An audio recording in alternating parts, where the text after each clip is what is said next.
In this video, I'm going to take a little bit of a detour away from sort of our regular scheduled program of going through the sort of different types of molecules in organic chemistry. And in this one, I want to talk about solvents and the properties of different solvents.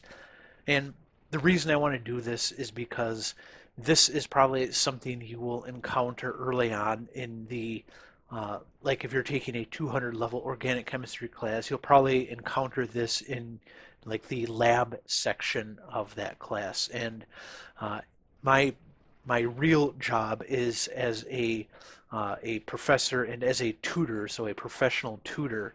And this is something I found that a lot of the students were having difficulty with is the properties of solvents and essentially trying to predict what kinds of solvents would be miscible with each other and what kinds of solutes could dissolve in a solvent. And so I wanted to go through this a little bit here.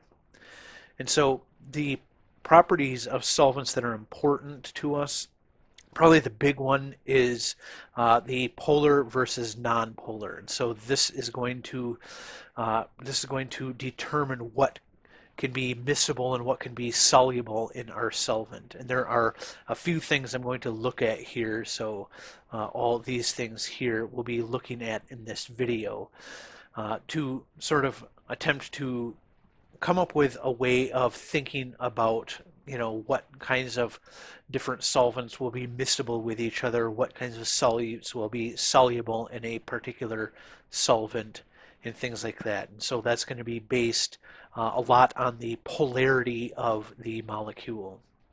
Uh, there are two other things that you will often see when you are, say, looking at a chart of just different solvents, and it will either say that it's protic or aprotic, and it will usually give the density. So the protic versus aprotic is essentially just telling us whether we have hydrogens that can sort of become unbound from it. So if there is a hydrogen that can act as an acid, depending on the sort of pH of the environment, or if there are no hydrogens. So aprotic means there are like no hydrogens that will act as an acid, even if you make it a very alkaline environment.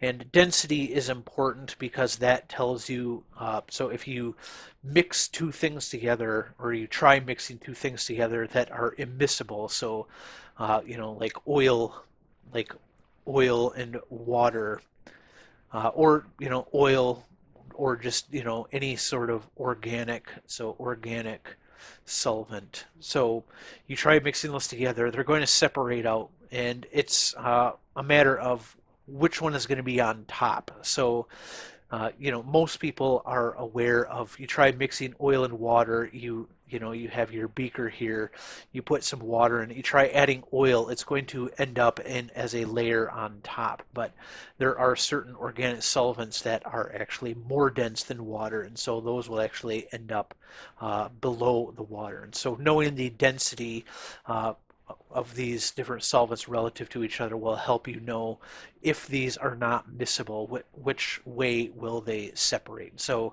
the protic and aprotic are important properties of solvents as well, but we're going to be mostly focusing on the sort of polar and non-polar, and sort of how this works and different ways that people have come up with measuring this, which is what I have here. So we have the dielectric constant, water solubility, which is often done with the octanol-water partition coefficient. There's a polarity index, which I've seen on some charts, but I've had a difficult time finding really what it actually is. So the best I could find is that it's the relative measure of solvent interaction with polar test solute. So my hypothesis here is that they're essentially putting different kinds of solutes into these solvents and seeing which ones dissolve and which ones don't, and then essentially assigning a number to it, a polarity index.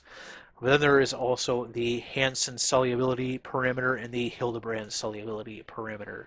And I'll talk about those a little bit later, but for now, I'm going to get into the polarities of the different molecules, which are used to determine the intermolecular forces. So this is kind of the important thing here. So the intermolecular forces, which in general have strengths, and I have these listed in sort of ascending order. So the van der Waals forces here, which are kind of the, I guess, you know, the weakest. I always kind of hesitate to say weakest because you can, if you get like long enough hydrocarbon chains, because there are so many of these little weak interactions, it can become a fairly strong interaction. But I guess, atom for atom, the van der Waals forces are the weakest ones.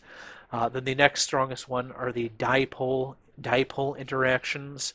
Then the next one is hydrogen bonds, and technically a hydrogen bond is just a kind of dipole-dipole interaction, but it's kind of a special case of it where there are uh, so hydrogen's bound to either oxygen or nitrogen, and so they're like particularly strong dipole-dipole interactions, I guess, is the way you can think about it, and it always involves these hydrogen bonds, which occur between like a hydrogen bound to an oxygen or to a nitrogen interacting with something like a nitrogen or an oxygen.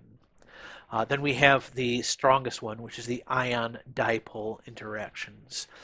And so the polarity of a molecule is largely a result of the polarities of individual bonds and the shape of the molecule. So, for instance, like the water being sort of the quintessential polar molecule is like this, where these oxygen-hydrogen bonds are fairly polar because there is a large electronegativity difference between them, but also because we have this bent structure here, the entire molecule has a dipole moment to it, where there is more positive charge on this side and more negative charge on that side.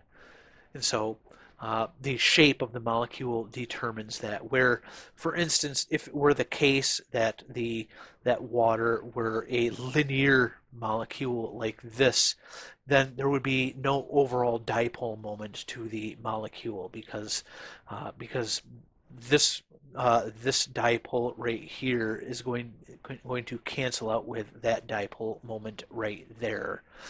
So those two pointing in sort of equal and opposite directions will cancel each other out in the overall molecule. Of course, the oxygen to hydrogen itself does still have this dipole, but the dipole moment of the entire molecule will be canceled out.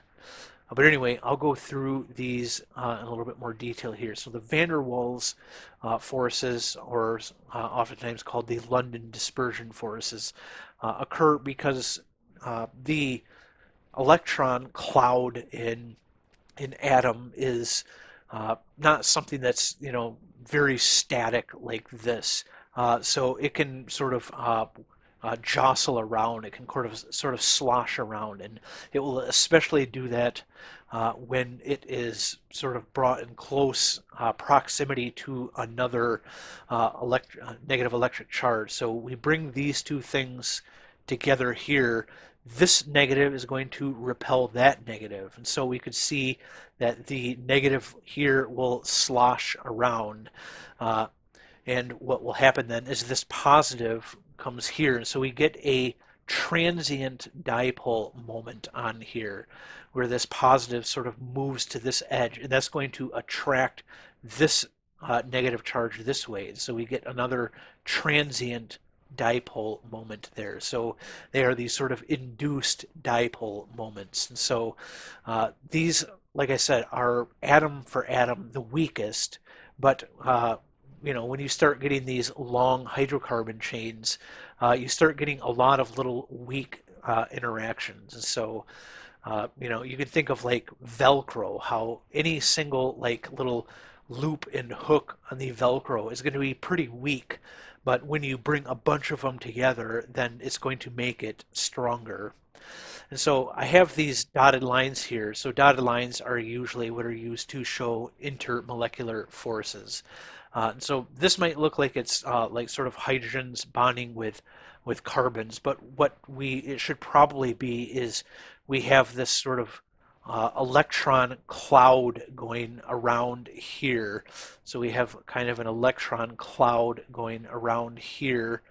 And so this electron cloud around here is going to have negative charges sort of all throughout it. But like we saw above, this cloud can sort of slosh around. And then the cloud on this one up here, which will kind of go like this, will then have those induced dipole moments. And so it will also slosh around. So I guess, more accurate picture for this would be like two electron clouds that are able to slosh around and make these induced dipole moments here that interact with each other. So what you'll see is like you can have the cloud here sort of slosh this way right here, and so that one will slosh that way. But then maybe over here it's kind of going in the other direction. So it's not like the entire cloud has to move as one. You can have these little induced dipole moments heterogeneously throughout this electron cloud. And so you have this happening, like millions of times a second, these little transient dipole moments happening over and over, and each little transient dipole moment has a weak interaction. But when you have a million of these happening every second all throughout these molecules, then it can become a fairly strong interaction. In fact, what I wanted to show here. So as the molecule grows bigger, so we have this one which is bigger than this one, you will have more of these interactions happening. So you can have the interaction, happening in, all these different spots here. So you can have them happening here, here, here, sort of all up and down this molecule. And so you have a lot of them happening there.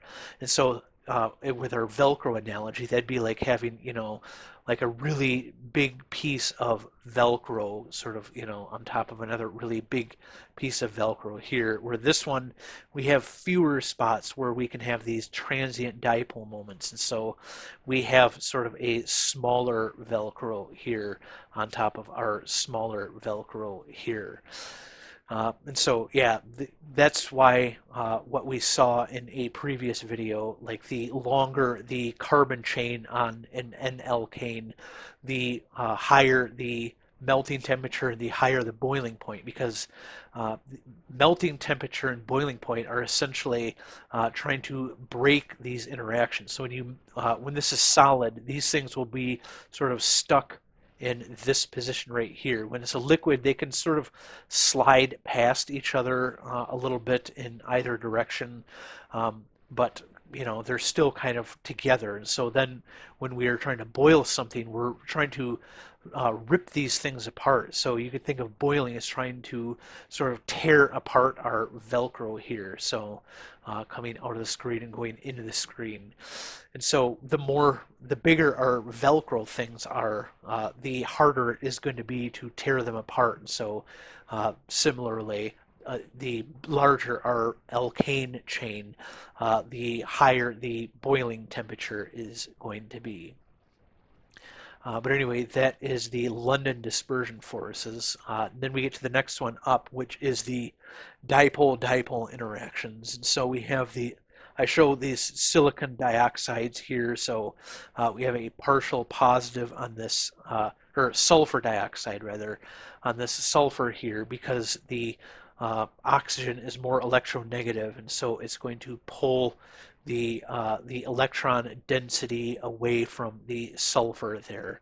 And so this will have a partial positive on the sulfur and a partial negative on the oxygen. So we have that dipole moment, and we can therefore have the dipole-dipole interactions. And Another one I show here, we have this ether functional group here, and then this carbonyl functional group here.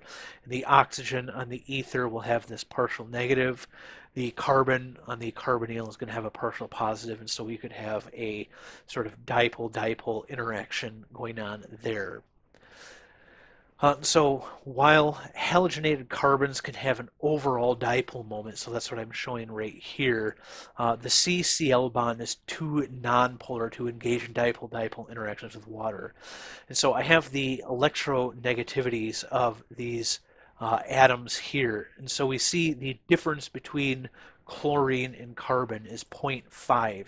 And that's like right at the cutoff point for calling something a polar bond. So we can also see that carbon and hydrogen is 0.4, which is well within the non-polar range. So essentially, like anything, like any difference in I guess we'll call it En that is greater than 0.5 is going to be polar, and any electronegativity difference between atoms that is like less than 0.5 is going to be non-polar, where 0.5 kind of lies in the middle there. And so we won't actually see much like polar activity with like this dichloromethane molecule right here, because we aren't really past that threshold. And so these electronegativity numbers are something you can find on a table that looks like this. So they're called the Pauling electronegativity values. And so you can see the electronegativity values of all these different atoms. And so what's important really is the difference in electronegativity, which is going to determine whether something is a polar bond or not. So the carbon to chlorine is going to be kind of an edge case, but what we see is that this dichloromethane acts more like a non-polar molecule than a polar molecule.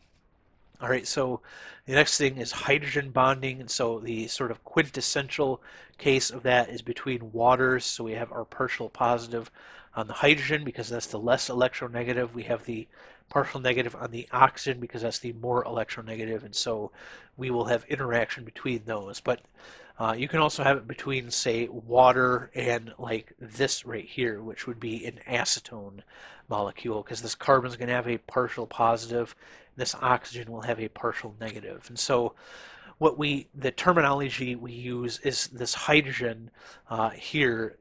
We call this a hydrogen bond donor, and then this oxygen here will be the hydrogen bond acceptor.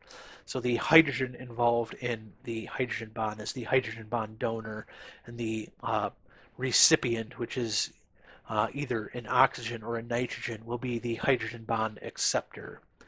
And we can see just a few more examples of this here. So we can have like this amine group here, which will also have a partial positive on this hydrogen.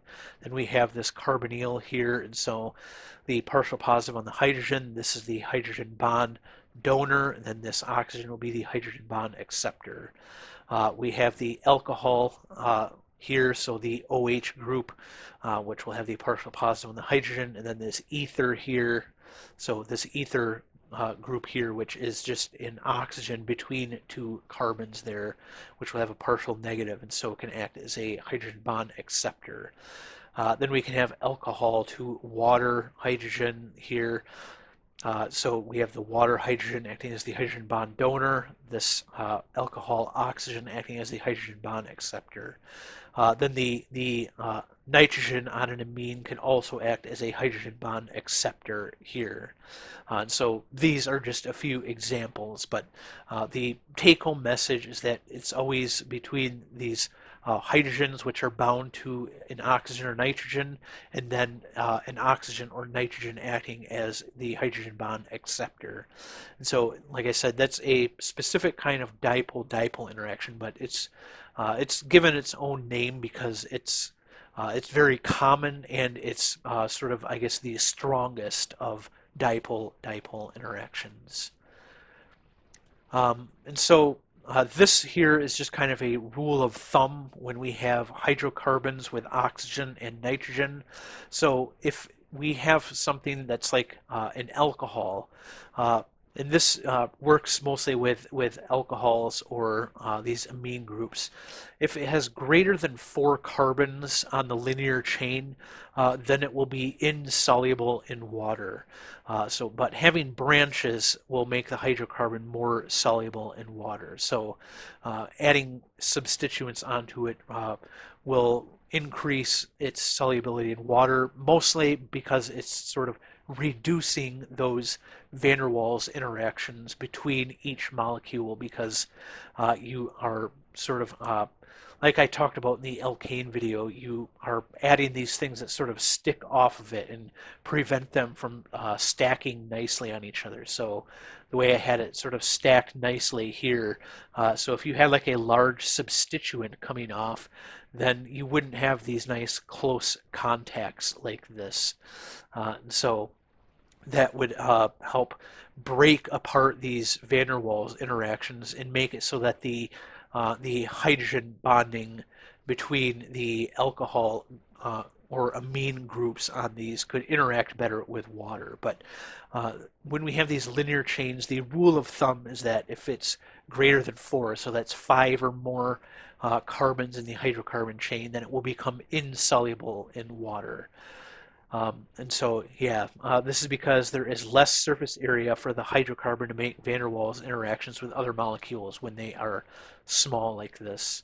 But the other thing to keep in mind is that solubility is not a binary thing. It's not something where, this thing is either, completely soluble or completely insoluble. It's more of a spectrum or a gradient. And so, like this this one right here, which has 5 carbons, we would say that it's insoluble in H2O, and we'll probably separate from it, but you'll probably get a little bit more dissolving in water than you would for this longer one here.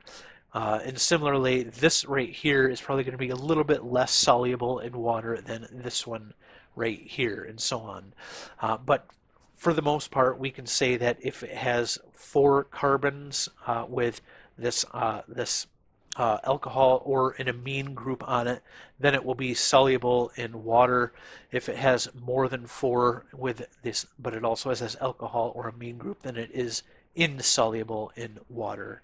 So that's just kind of a nice rule of thumb that you can apply when thinking about the solubility of these linear alcohols here with water. All right, then the strongest one are the ion-dipole interactions, and so this happens when we have something that has a full charge, like this oxygen here, or this amine group right here. So this has an extra hydrogen bound to it, and so it's positively charged. This is missing its hydrogen, so it's negatively charged. And so a full charge to a partial charge is what we are seeing. So a full charge to a partial charge. And that is going to be even stronger than a partial charge to a partial charge. And so that's why these ion dipole interactions are stronger. And in fact, it's the strength of these that we like to sort of use when doing organic chemistry, because by changing the pH of water, so by say adding OH, or if you wanted to go the other way, we could add, if we wanted to go this way, we could maybe add acid to it. We can pull off this hydrogen and make it charged, and this will go from being insoluble in water, because we see it has this pretty long hydrocarbon chain, to soluble in water. So it's the same size hydrocarbon chain, but now we have this full charge here. And so this will become soluble in water. So we can kind of exploit that the ion dipole interactions are so strong that they can overcome fairly large van der Waals forces. And so I put here, indeed, soap is a molecule that looks like this, but instead of having, I think this has 10 carbons in it, they actually have 18 or more carbons in it. And as you will probably know from having used soap, soap is at least somewhat soluble in water. It starts getting a little bit more murky there because you start forming like micelles and things like that. But the soap doesn't just sort of completely separate from water the way that something like a long chain alcohol would. But yeah, anyway, so this is something that you will see a lot in organic chemistry when you're doing if you're doing like your lab in a 200 level class, or if you're doing various syntheses like in a higher level class or in research, is changing the pH of the solution in order to sort of change back and forth between these in order to sort of control the solubility of certain things. So being able to go from a hydrophilic solvent to a hydrophobic solvent, and vice versa. But anyway, that is what the ion-dipole interactions are. So now I'm going to discuss some of these things right here, which are essentially just ways of quantifying the solubility of different solvents. And so the first one we have is the dielectric constant, uh, oftentimes called the relative permittivity. And so it's permittivity of like an electric field. And so if you've ever taken like a physics class, you've maybe seen something that looks like this, where we have the dielectric material in between these two plates right here. And so this is a capacitor here.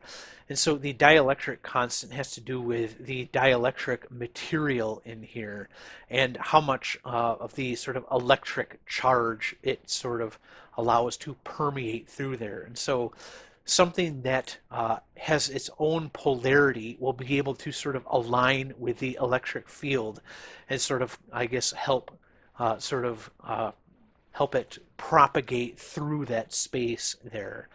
And so when we look at the relative permittivities here, this comes from Wikipedia here. So we can look at the relative permittivities or dielectric constants of these, and so we see that water, which is very polar, has this really high relative permittivity, where something like benzene, which is just a pure hydrocarbon, so it's a ring structure with alternating double bonds. So it's a 6 carbon ring, so C6H6. And we see this as a very low dielectric constant or relative permittivity here, because, and so that's something that you would predict, that things that are that don't have as much polarity are not going to sort of align with the electric field like this and sort of help I guess, carry it across that gap there, where something that does have polarity can sort of align with the electric field, something like water, which can align with the electric field and sort of uh, help facilitate the electric field going through that gap there. And so the relative permittivity or dielectric constant of these substances is something that can be used to sort of measure or gauge the sort of polarity of that molecule. So the other one I talked about the sort of water solubility, and a popular one for this is what's called the octanol-water partition coefficient, or usually denoted as P here. So the ratio of a chemical's concentration in N-octanol, which looks like this right here, phase to its concentration, the aqueous phase of a two-phase octanol water system. So this is our water right here. And I'm actually going to go down here. So it looks kind of like this, where this N-octanol, which has this large hydrocarbon chain here, greater than 4, and so it's going to be insoluble in water. So it will separate, and it's also less dense, so it will be on top of the water, where we have the water down here. And so what I have drawn here, so these red circles are the solute, and there are 8 up here, and there are 10 down here. And so we plug that into this equation here, which is just the ratio of what's in the octanol, so that's what the O is for, and what's in the water, that's what the W is for. And we take the log of that, and so this will give us a negative 0.1. And so what we see is that that the more negative this number is when we take the log of it, the more soluble in water it is, because water is in the denominator in this logarithm. And so the more negative something is, the more soluble in water it is. The more positive it is, which would mean that we'd have more stuff in the N-octanol phase than the more hydrophobic it's going to be.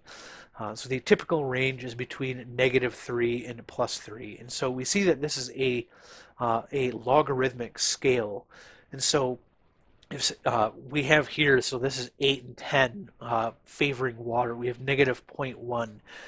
You'd have to get up to 10 here and 100 here, or I guess 1 here and 10 here. So 10 times the amount to get to -1. It'd have to be 100 times the amount in the water to be at a -2, and 1,000 times to be at a -3. So if there are like essentially 1,000 solutes in the water for every one there is in the N-octanol phase, that would tell you that it's a lot more water soluble than it is like N-octanol soluble, or in other words, it's more of a polar solute or solvent than it is a non-polar solute or solvent. And so this octanol water partition coefficient is what is used quite often for sort of trying to quantify how soluble something is in a hydrophilic solvent like water versus a hydrophobic solvent like the N-octanol. And so I found this here. So you can find the link to it here. But this was just showing the P, or the log P rather, the hydrophobicity of several different substances here. So we see the water here, which is right around negative, this negative, I guess 1.5 right there. Then we have the hydrochloric acid, the dimethyl formamide. So this right here is the DMSO. That's the dimethyl sulfoxide, which is this one right here. So we see this would be a very polar substance because it has this oxygen right here. The dimethyl formamide, which is this DMF right here. Then we have the chloroform, which is up here, which I put the structure for that right here. But we can see, as we would kind of expect, water is going to be soluble in water. Then these things are going to be quite soluble in water. The methanol, which is just a methyl, like a methane with one of the hydrogens changed out for an alcohol group. Then the ethanol, which is just a 2-hydrocarbon chain with an alcohol at the end of it.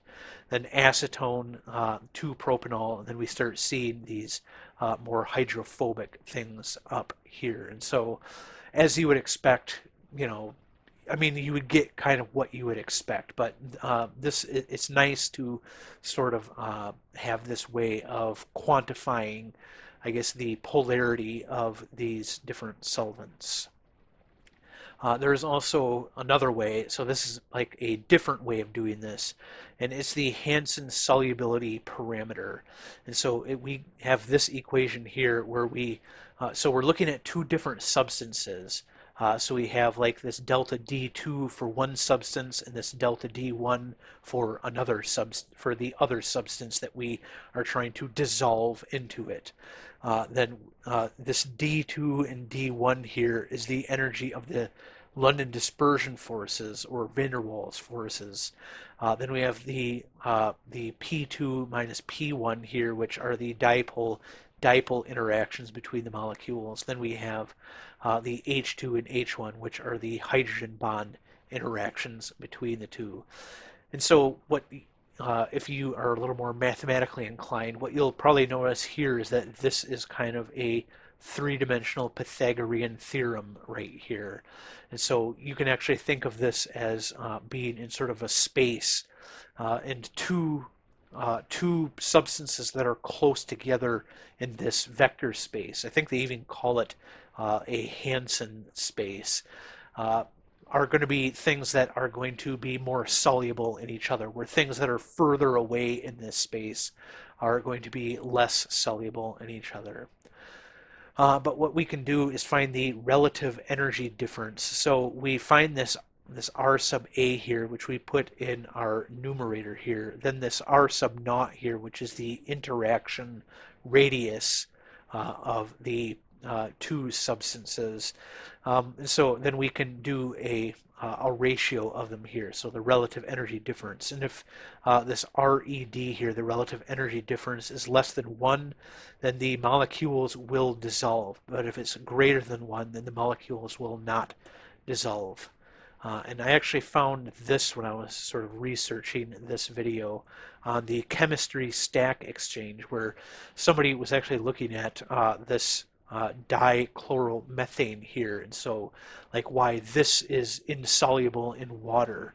And so they actually went and found these parameters for water right here, and for the for dichloromethane right here. And so they put each of these things, so they have the D, the P, and the H here for each of these. They put it in that equation.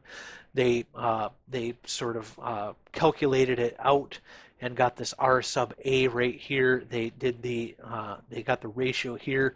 It was 1.87, so it was greater than 1, and so the molecules will not dissolve. And so this is how you could predict sort of whether two things will dissolve with each other. Like so dichloromethane is a liquid, and so if we tried putting that in water, we'd call that we would say that they are immiscible. Where when we were talking about sort of liquid, I guess I should have sort of mentioned this before. So liquid, we call this. I think it's spelled like this, miscible, so this is a B, when it is a solid liquid, that's when we call it soluble. So you'll often see people use soluble for both of them, because I think that's just the more common usage, and people would understand what you're saying, like if you said that that a liquid was soluble in another liquid. But the more technical term, and I have been kind of using it throughout this video, is miscible, when we were talking about liquid sort of dissolving with each other. But anyway, so this would show that it is immiscible here, that the dichloromethane and the water are immiscible, because this is greater than 1. We also have the Hildebrand solubility parameter, and I think this one is one that people like better. I think there are some issues with the Hansen solubility parameter, but the Hildebrand solubility parameter I think is usually considered superior to the Hansen's one. So we have this delta here, which is the Hildebrand solubility parameter, so that's this in our equation. So the units are usually given in calories per cubic centimeter. So we have this delta H sub V here, which is the heat of vaporization. So the reason we use that is because it's sort of a measure of how easy it is to separate molecules of a given substance. And so remember earlier in the video I was using the analogy of Velcro, and so we are talking about like the separation of Velcro, so how easy it would be to separate Velcro. So heat of vaporization is sort of telling us how easy it is to separate these molecules, and that is in the enthalpy here, the delta H, and that will be in units of calories per mole. Then we have the gas constant in terms of calories per mole Kelvin, which is 1.987 calories per mole Kelvin. Then we have the temperature sort of at which we are interested in here, which will be in Kelvin. And then down here is our volume, which will be in centimeters cubed.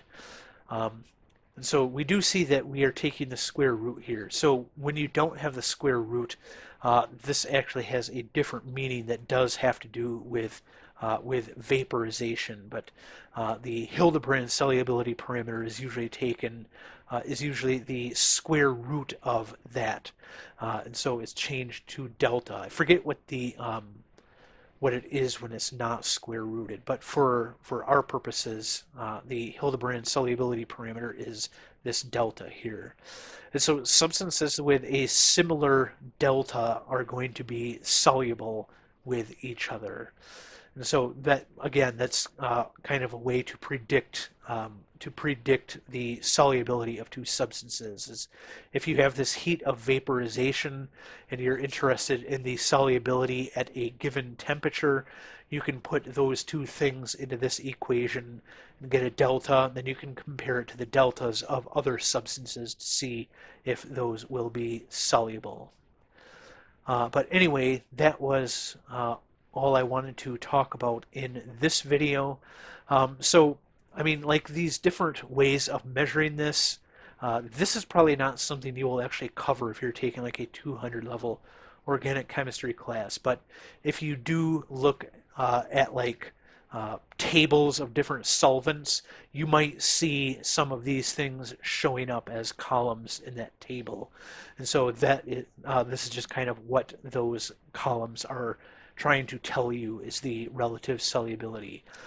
In a 200 level organic chemistry class, it's these properties or these polarities rather that are probably going to be the big thing that you will be discussing, and they'll probably have, you know, like especially in your lab section, they'll have like questions concerning, you know, like trying to predict the solubility of different things. They'll give you, you know, some molecule and say, you know, do you predict this would be soluble in water or in, you know, like hexanol or something like that, and then you know that'll ask why, and you'll have to like probably talk about the different intermolecular forces that you are predicting are going to be the sort of major players in making that thing soluble with you know with a solvent in question.